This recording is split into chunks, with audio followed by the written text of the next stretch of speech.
Hey, how's it going, everyone? So yesterday, the developers held a Q&A in the official Discord server. There's a lot of great information in there, so today I just kind of wanted to sum up some of the most important points.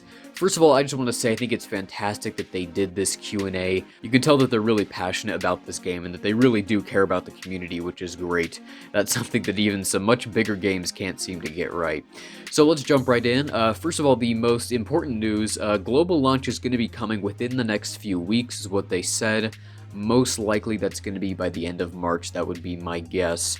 There's also going to be a lot coming with the global launch update. First of all, as far as new characters go, we know at least Willa is going to be added to global launch, and I assume a few others are planned to be released as well. Maybe some of the bag exclusive characters like Yuppie will be released to a farmable hard node. There are some empty nodes in Glyph Hunt 5 and 6 and Piptown 5 and 6 if I recall correctly, so it'd be nice to get some more character tiles on those. And I also feel like I remember a while ago they mentioned that they would eventually be adding character tiles to those nodes, so this could be what they're talking about.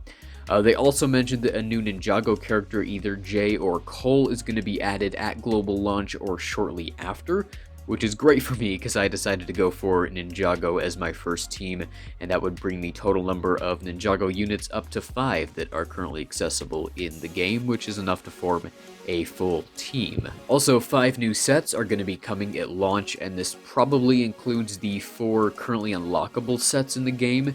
I'm hoping the 5th one is going to be a Ninjago set, since, like I said, I am farming Ninjago characters, and then they also have 4 more sets planned after that, so that's going to bring our total to 13 sets, which is great. That's only going to increase some meta diversity and just give us more options to build teams.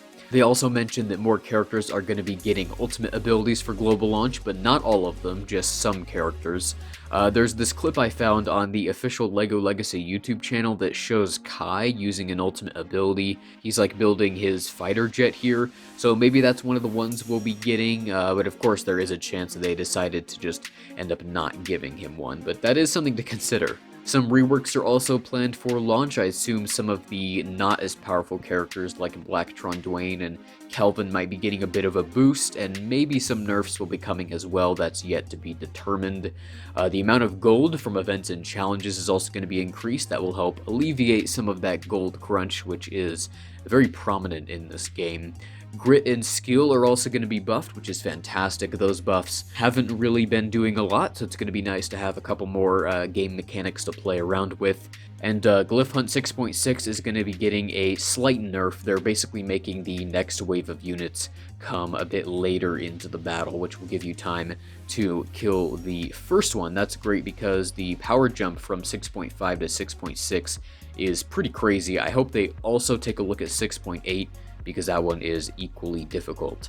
Level cap is going to stay at 50 for launch, but they do have 2 increases planned for 2020, and maybe more if need be. I'm definitely a fan of this because it's going to help make some of the events a bit easier since characters' power increases along with their level. It is going to increase the gold crunch, but it sounds like Brickspedition is going to reward a lot of gold. I'm going to talk about that more in just a second. Also, an excess tiles shop is going to be added with the global launch update, so once you get a character to 7 stars, the extra tiles you have can be converted into something else. They haven't yet confirmed it, but my guess is you'll either be able to get gear or tiles for a character there, but that's yet to be determined.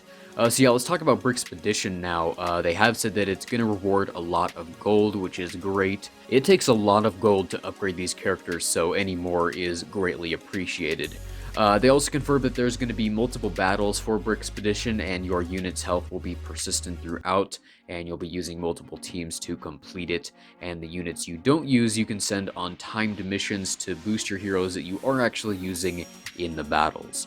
They also mentioned that the main rewards from Brickspedition will be gold and tiles. I'm not sure if that means an exclusive character, or maybe just more tiles for already farmable characters to just help increase that farming speed.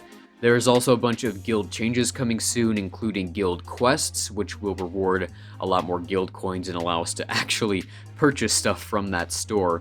And you'll also be able to see when someone was last active, and then leaders can kick them.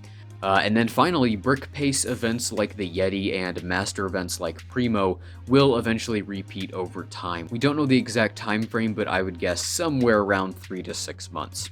Alright, but that about sums up the dev Q&A. Again, I'm really glad they did this. It's very clear that they love the game and they're very interested in the community feedback, so props to them. Alright, but that's it for this one. Thanks for watching.